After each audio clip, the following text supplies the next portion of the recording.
नमस्कार, स्वागत करता हूं आप सभी का। और आज बात एक ऐसे मुद्दे की जिसमें लगातार कई महीनों से गतिरोध चल रहा है और हर समाज का अपना अपना दावा है। जी हां, हम बात करेंगे आज सम्राट मिहिर भोज की, क्योंकि हाल ही में उत्तर प्रदेश के मुख्यमंत्री योगी आदित्यनाथ ने दादरी में एक प्रतिमा का अनावरण किया और उसके बाद से ये विवाद लगातार बढ़ता जा रहा है। अब सवाल ये है कि आखिर सम्राट मिहिर भोज क्या गुर्जर समाज से थे या फिर राजपूत समाज जो दावा कर रहा है, या फिर ये उनके वंशज हैं? इन्हीं तमाम सवालों के आज जवाब ढूंढने की कोशिश करेंगे। हमारे साथ प्रोफेसर आचार्य वीरेंद्र विक्रम जी जुड़ गए हैं, उनसे बातचीत करेंगे इन तमाम मुद्दों पर। आचार्य जी, पहले स्वागत करता हूं बीजीटी न्यूज पर आपका। धन्यवाद सचिन जी। आचार्य जी, आप भी लगातार देख रहे होंगे सोशल मीडिया के माध्यम से किस तरीके से अब महापुरुषों को जाति में बांध कर रखा जा रहा है। गुर्जर समाज कह रहा है कि हमारे सम्राट थे, राजपूत समाज कह रहा है कि हमारे सम्राट थे। तो आपको क्या लगता है, कहाँ से इन चीज़ों की शुरुआत होती है? देखिए सचिन जी, महापुरुष जो हैं वो किसी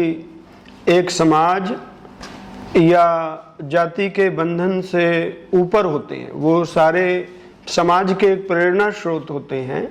और बड़ी बात यह है कि वो ऐसे आदर्श और कीर्तिमान महापुरुषों के जीवन में होते हैं जिनसे प्रेरणा लेकर के हम अपने राष्ट्र को महान बना सकते हैं, सशक्त बना सकते हैं।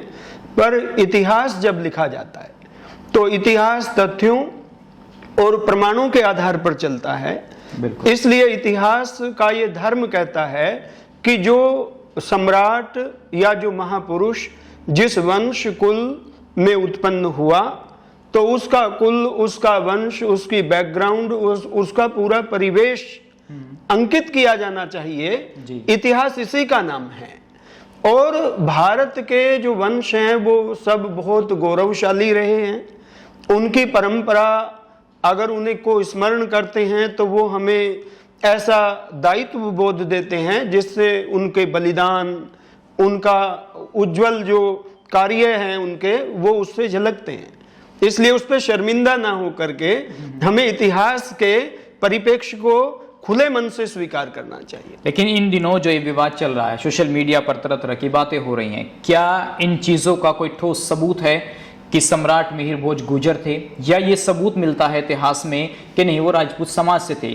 कुछ लोगों का ये दावा है कि पहले क्षत्रिय होते थे, वर्ण व्यवस्था होती थी, उसके बाद उन वर्ण व्यवस्थाओं में से निकलकर जाति व्यवस्थाएं बनी। क्या आप मानते हैं कि सम्राट मिहिर भोज एक क्षत्रिय थे और उसके बाद उनको जातियों में बांध दिया गया, या वो शुरुआत से ही गुर्जर थे?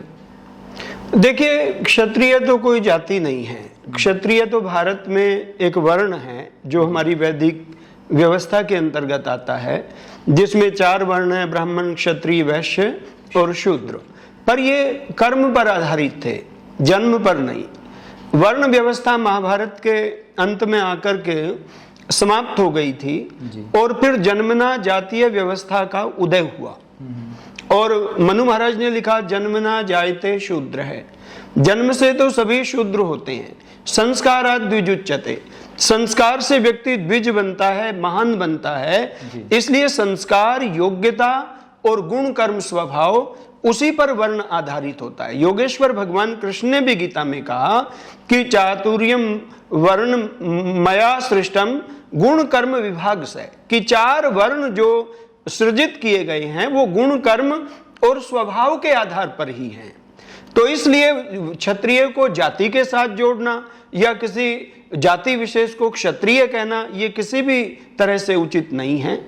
तो मैं ये मानता हूं कि जातियां जैसे गुर्जर हैं, अहीर हैं, जाट हैं, राजपूत हैं, ये सब जातियां हैं। ये वर्ण नहीं है, क्योंकि ये जन्मजात हैं। जाति जन्म से होती है, वर्ण का चयन किया जाता है, उसके लिए योग्यता संपादित की जाती है। जैसे एक सैनिक जो है वो प्रशिक्षित होकर के शस्त्र विद्या का पारंगत बन करके सीमा पर खड़े होकर के राष्ट्र के प्रहरी के रूप में जब देश की रक्षा करता है तो वो क्षत्रिय होता है।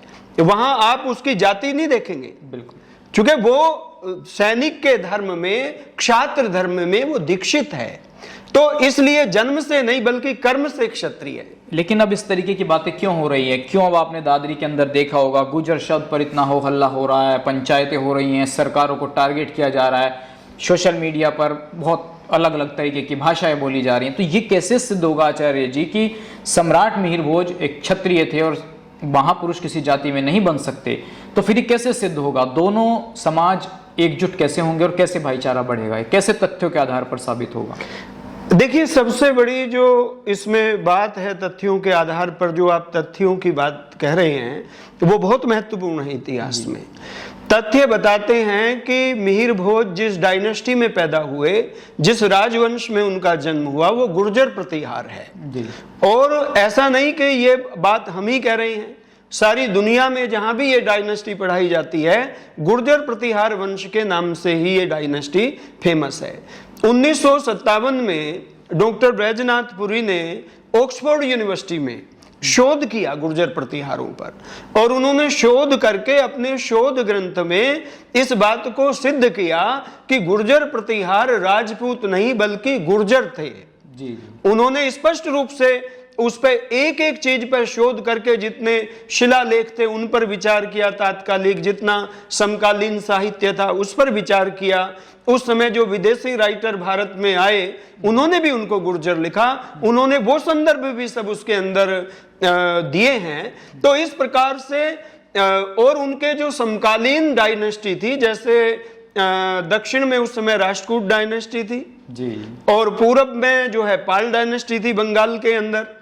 तो दोनों डायनेस्टी के लोग उनको गुर्जर ही कहते हैं अपने अभिलेखों में जी। अरब यात्री सुलेमान गुर्जर कहता है, अरब यात्री अलमसूदी उनको गुर्जर ही कहता है। इसी प्रकार से अगर आप देखें तो पंप विजय में भी महिपाल के लिए, जो मिहिर भोज के पौत्र हैं सम्राट महिपाल, उनको गुर्जर राजा कहा गया। राष्ट्रकूट अपने अभिलेखों में महेंद्रपाल को, जो मिहिर भोज के पुत्र हैं जी। उनको गरजता हुआ गुर्जर लिखते हैं। तो और जहां तक बात है प्रतिहारों के अपने अभिलेखों की, तो राजौरगढ़ के जो माथन देव प्रतिहार थे, जो अलवर जिले में पड़ता है, तो राजौरगढ़ से एक शिलालेख प्राप्त हुआ। उस शिलालेख में सीधे सीधे गुर्जर प्रतिहारों के सामने गुर्जर लिखा हुआ है, और वो उसी समय का है जब वो रूल करते थे वहां। मतलब समकालीन शिलालेख है, 959 ईस्वी का शिलालेख है। उसमें लिखा है कि गुर्जर प्रतिहार स्पष्ट रूप से।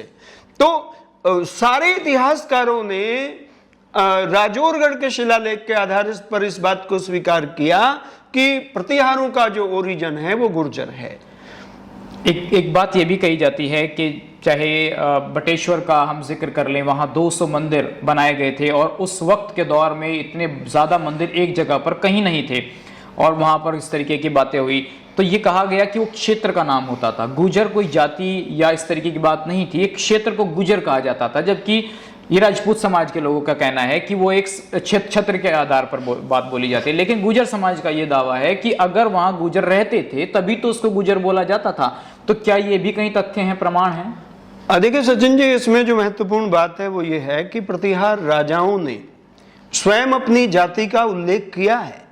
अगर आप मध्य प्रदेश में कदवाह का शिलालेख देखें तो वो राजा हरिराज का शिलालेख है, और उस शिलालेख में जब राजा दीक्षा लेने के लिए जाता है एक साधु से, तो वहां वो अपनी जाति और अपने वंश का परिचय देता है। तो कहता है कि मेरा वंश प्रतिहार है और मेरी जाति गुर्जर है। और वहां पर जो लिखा, संस्कृत की जो वाक्य लिखा हुआ है उसमें कहा गर्जत गुर्जर मेघचंड, कि मेघ के समान गर्जन करने वाली, जो उसके शौर्य को दिखाती है, ऐसी गुर्जर मेरी जाति है। तो जिस जाति को प्रतिहार सम्राट बड़े गौरव के साथ अपने लिए प्रयोग करते हैं, तो आज क्या औचित्य है लोगों को कि उस जाति को, उस वंश से आप छिपाना चाहते हैं? आखिर कौन सी मजबूरी है? इतिहास को सच्चाई पर नहीं लिखा जाएगा तो किस प्रकार से आप समाज में सौहार्द लाएंगे? गलतफहमियों से लोगों में मतभेद पैदा होंगे। सच्चाई को बुद्धिजीवियों का फर्ज है कि वो आगे आकर के देश के इतिहासकार इस सत्य को लोगों के सामने रखें और भ्रांतियों का निवारण करें। सत्य के माने बिना वास्तविक सौहार्द पैदा नहीं हो सकता। ये बहुत आवश्यक है। जहां तक आपने बटेश्वर की बात कही, तो वो 200 मंदिरों की श्रृंखला है, और जो पद्मश्री के मोहम्मद जी हैं, जिन्होंने उनको खड़ा किया, 80 मंदिर दोबारा से उन्होंने जीर्णोद्धार करके वहां पर खड़े किए, ये एक बहुत बड़ा काम किया। वो प्रतिहार कालीन गुर्जर प्रतिहारों की वास्तुकला का एक ऐसा उत्कृष्ट नमूना है, उसमें अगर आप देखेंगे तो वो दुर्लभ प्रतिकृतियां हैं। तो हमें सबको जो है, और ऐसा ही नहीं कि ग्वालियर तक ही सीमित हो, अब आज के पाकिस्तान में कटास राज का जो मंदिर है वो भी सम्राट मिहिर भोज का बनाया हुआ है। उनके बनाए हुए मंदिर और जो उस समय के जो जैसे बावड़ी वगैरह बनती थी, या उस समय जो किले वगैरह बनते थे, उस समय जो अनेक प्रकार के निर्माण होते थे या दान पत्र होते थे जहां किसी को कोई दान दिया जाता था, ऐसे उनके ताम्रपत्र, शिलालेख और जो उनके भवन हैं या किले हैं, मंदिर हैं, वो पूरे देश में पाए जाते हैं। इसके अलावा कहीं ना कहीं पृथ्वीराज चौहान जी हों, अनंगपाल तोमर जी हों, पन्ना धाये जी हों, इनको लेकर भी तमाम तरीके की भ्रांतियां हैं। राजपूत समाज का कहना है कि पृथ्वीराज चौहान हमारे थे, अनंगपाल सिंह तोमर हमारे थे। इनको लेकर आपका क्या कहना है? देखिए, दो चीजें हैं जो मैं एक सम्राट की बात न कह करके आपको एक सीधा सा सिद्धांत दे देता हूं जी। और वो सिद्धांत ये है कि 6वीं शताब्दी से लेकर के और 13वीं शताब्दी तक ये भारत में गुर्जर काल है। और इस दौरान जो परमारों में, प्रतिहारों में, चालुक्यों में, चौहानों में, आपके तोमरों में, भाटियों में, गहलोतों में, उस समय चंदेलों आदि में जो वंशज थे, इन डायनेस्टी के जो लोग शासन करते थे, वो 13वीं शताब्दी तक गुर्जर थे। बाद में 13वीं शताब्दी के बाद इन्हीं के परिवारों की शाखा राजपूत नाम से फिर बाद में शासन करने लगी। उस समय कोई राजपूत शासक जाति नहीं थी। 13वीं शताब्दी से पहले राजपूत शब्द का कहीं उल्लेख नहीं मिलता। शब्द का उल्लेख मिलता है लेकिन शासक वर्ग के रूप में नहीं मिलता। अगर कहीं राजपूत शब्द आया है तो वो राजा की संतान के अर्थ में उसका प्रयोग हुआ है। जातीय प्रयोग अलग होता है, क्योंकि राजपुत्र तो किसी भी राजा की संतान को कह सकते हैं। अगर वो राजा, कई राजा शूद्र जाति से भी आ जाते थे, उनकी संतानें भी राजपुत्र ही कहलाती थी। कई राजा वैश्य वर्ग से भी हुए हैं, जो जाति से वैश्य थे, उनकी संतानें भी राजपुत्र ही कहलाती थी। कुछ राजा ब्राह्मण भी हुए हैं, उनकी संतानें भी राजपुत्र ही कहलाती थी। तो राजा का पुत्र कहना ये कोई जातीय बोध नहीं है। बहुत से ये उस समय संतान के अर्थ में प्रयोग हुआ है। बहुत से लोगों ने बताया कि राजपूत कोई जाति ही नहीं है, ऐसा भी कुछ है, या गुर्जर जाति है या नहीं है, कुछ इस तरीके की नहीं, राजपूत 13वीं शताब्दी के बाद जातीय रूप में संगठित होना शुरू हुआ ये समुदाय, और फिर सल्तनत काल में मजबूत होता गया। मुगल काल में ये बहुत सुदृढ़ हो गया। पूरा राजस्थान जो पहले गुजरातरा कहलाता था, फिर वो 16वीं शताब्दी में उसका नाम ही राजपूताना पड़ गया, राजपूत शासन की वजह से जी। और उससे पहले अगर आप देखें तो चूंकि गुर्जरों के शासन देश में थे, तो इनके राज्य गुजरातरा कहलाते थे, गुर्जर देश कहलाते थे, गुर्जर भूमि कहलाते थे, गुर्जर भुज कहलाते थे, गुर्जर मंडल कहलाते थे जी। ये सारे उल्लेख समकालीन साहित्यों में भरे पड़े हैं, शिलालेखों में भरे पड़े हैं। तो इसलिए उनकी टेरिटरी का ये नाम था। उनकी खुद गुर्जर राजाओं की उपाधियां क्या होती थी? गुर्जरेश्वर, गुर्जराधिराज, गुर्जराधिपति, श्री गुर्जर नरेश्वर, ये उनकी अपनी उपाधियां होती थी। तो इस प्रकार से शासन करने वाली जाति जो है वो गुर्जर थी इस बीच में। और केएम मुंशी ने इसको लिखा है। केएम मुंशी कहते हैं कि कर्नल टाड ने जो बिना प्रमाणों के, बिना तथ्य के ये बात लिखी कि 6वीं शताब्दी से लेकर के 13वीं शताब्दी तक का काल भारत में राजपूत काल है, तो कहते हैं कि ये बात उन्होंने बिना तथ्यों के, बिना प्रमाणों के केवल अध्यारोपित कर दी, जैसे कोई चीज थोप दी जाती है जी। वो कहते हैं कि ये काल अपने आप में पूरा है और ये गुर्जर काल है। राजपूत की जो फिर शासन आते हैं वो 13वीं शताब्दी के बाद आते हैं। तो क्या अब जो ये विवाद चल रहा है, क्या कभी ऐसा हो सकता है भविष्य में कि डिबेट के लिए बुलाया जाए या इस मामले को कोर्ट में चुनौती दी जाए? तथ्य, क्योंकि गुर्जर समाज का ये दावा है, उनका ये कहना है कि हमारे इतिहास को तोड़ मरोड़ कर पेश किया गया और आज ये समस्याएं हमारा समाज फेस कर रहा है। यदि जैसा था उसको वैसा लिखा जाता तो आज ये दिक्कतें ना होती। आपको लगता है कि कहीं इतिहास में छेड़छाड़ की गई है इतिहास में? बिल्कुल, ये कर्नल टॉड ने इसकी शुरुआत की थी इस गलत तरीके की, लेकिन बाद के इतिहासकारों ने उसी मत का पृष्ठपोषण किया, उसी को आगे बढ़ाया। लेकिन जैसे के मुंशी जैसे लोग थे, डॉक्टर भंडारकर जैसे लोग थे उस समय, आरसी मजूमदार जैसे लोग थे, उन लोगों ने जो है जब सच्चाई को देखा तो उन्होंने फिर इस बात को प्रकट किया कि ये काल जो है इसके जो राजा थे वो गुर्जर थे।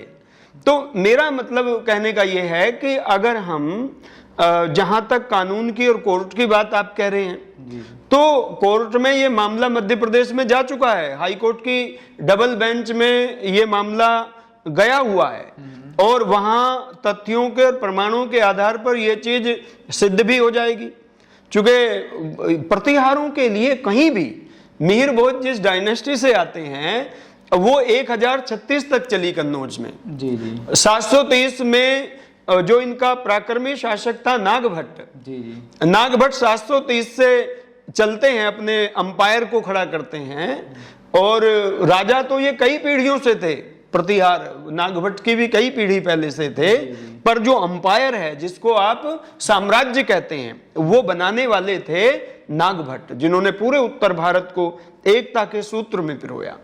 तो नागभट्ट के बाद से ये पूरा और लेकर के जब अंतिम इनका शासनकाल था 1036, जब ये वंश जो है यहां से समाप्त हुआ और उनकी जगह गहड़वाल आ गए फिर कन्नौज में।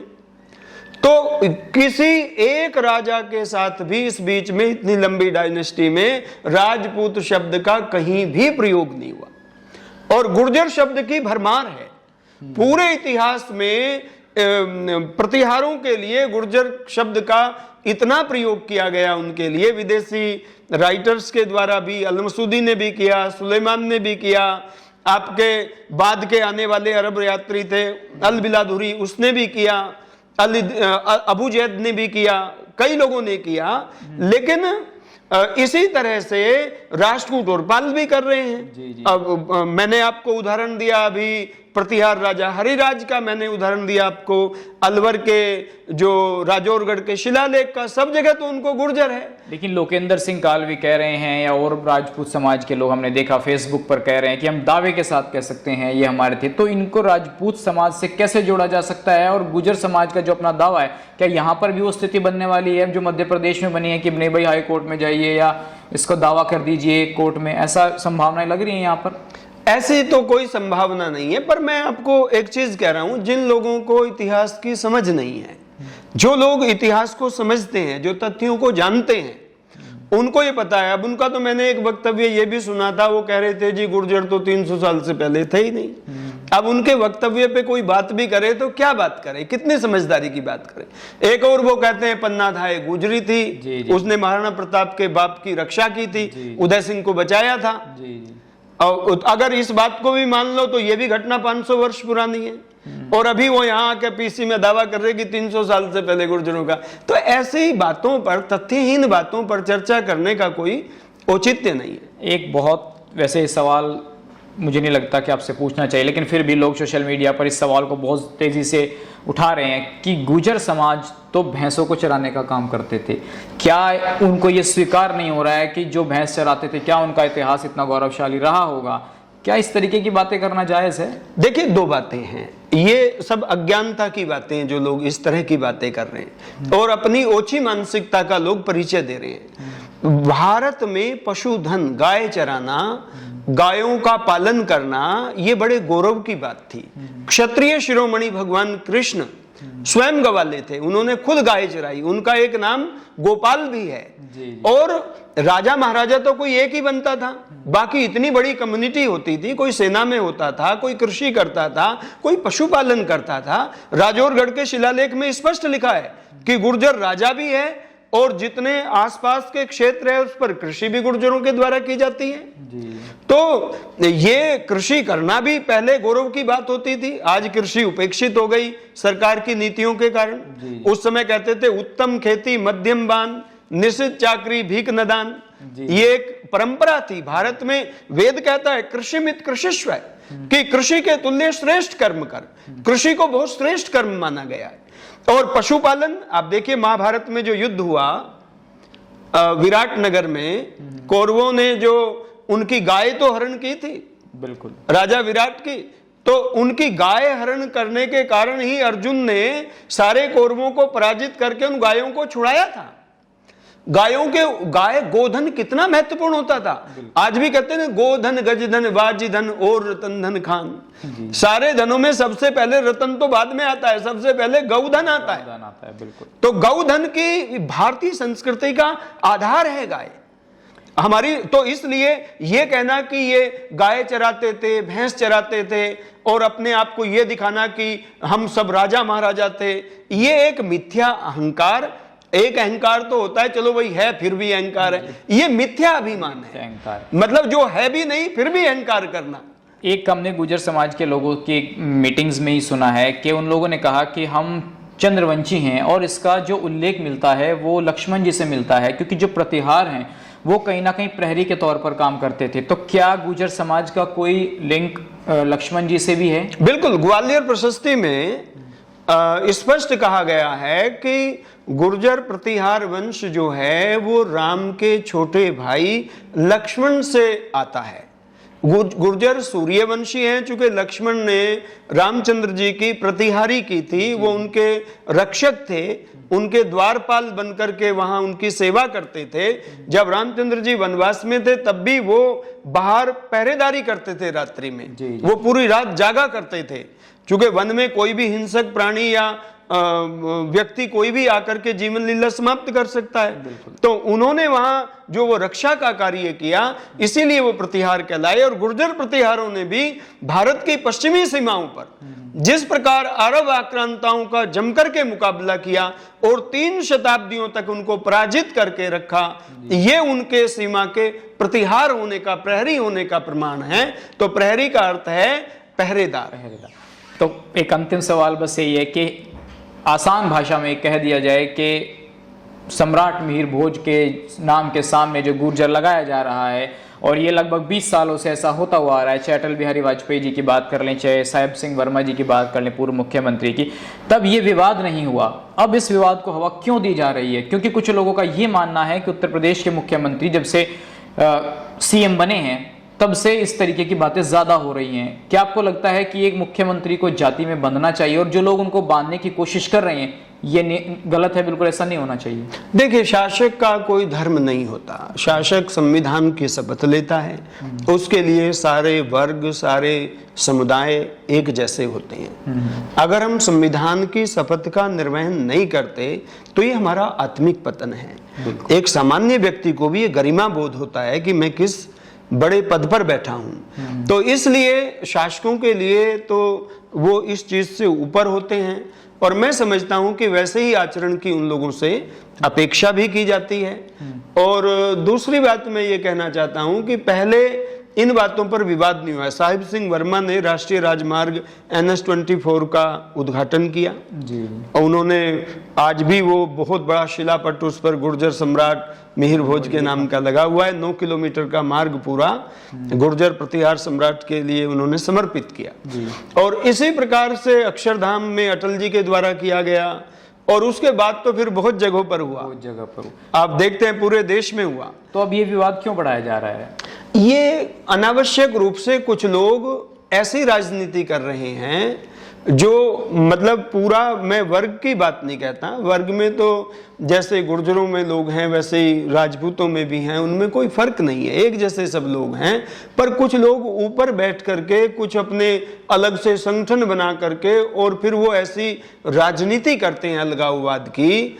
कुछ लोग तो मतलब आज तक ने एक बार स्टिंग किया था, वो फिल्म जगत से भी वो मांग रहे थे, मतलब पैसा मांग रहे थे, उनको भी ब्लैकमेल कर रहे थे।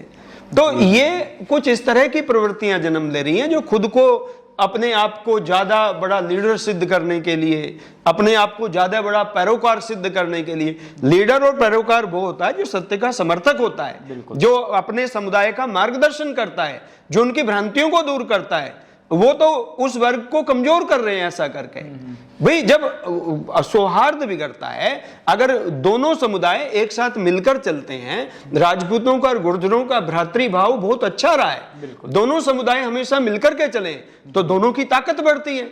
अलगाववाद पैदा करके ये उस समाज की जड़ों को कमजोर कर रहे हैं, ये जानते नहीं है कि ये अपने ही समाज को नुकसान पहुंचा रहे हैं। एक अंतिम सवाल ये है कि सोशल मीडिया पर इस तरीके की बहस ना हो और इस बहस की गरिमा भी होनी चाहिए। कहीं ना कहीं शब्दों का जो चयन है वो ठीक होना चाहिए, क्योंकि फेसबुक पर हम बहुत सारे ऐसे वीडियोस देख रहे हैं जहां शब्दों की गरिमा भी कुछ नहीं रह गई है।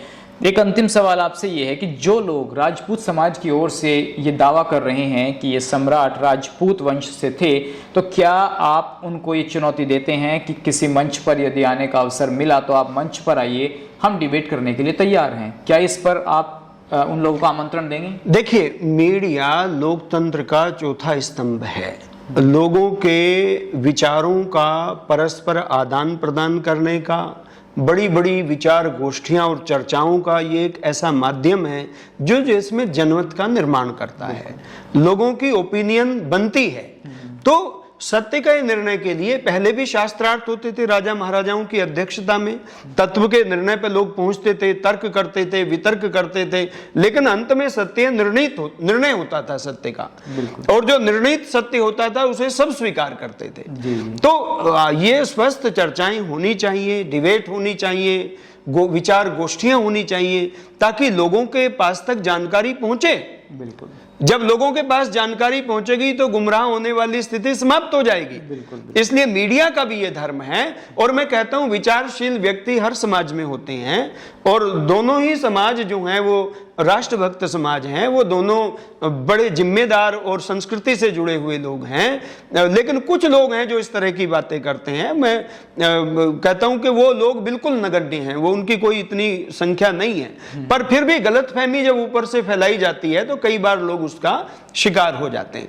इसलिए मेरा निवेदन है कि स्वस्थ चर्चाएं हों, तो जहां भी वो हमसे बैठे बात करें, अगर पॉजिटिव दृष्टिकोण है और निर्णय करना चाहते हैं, सत्य को जानना चाहते हैं, तो हमारे साथ बैठें, और बैठेंगे तो ये सारी भ्रांतियां दूर हो जाएंगी, मुझे भरोसा है।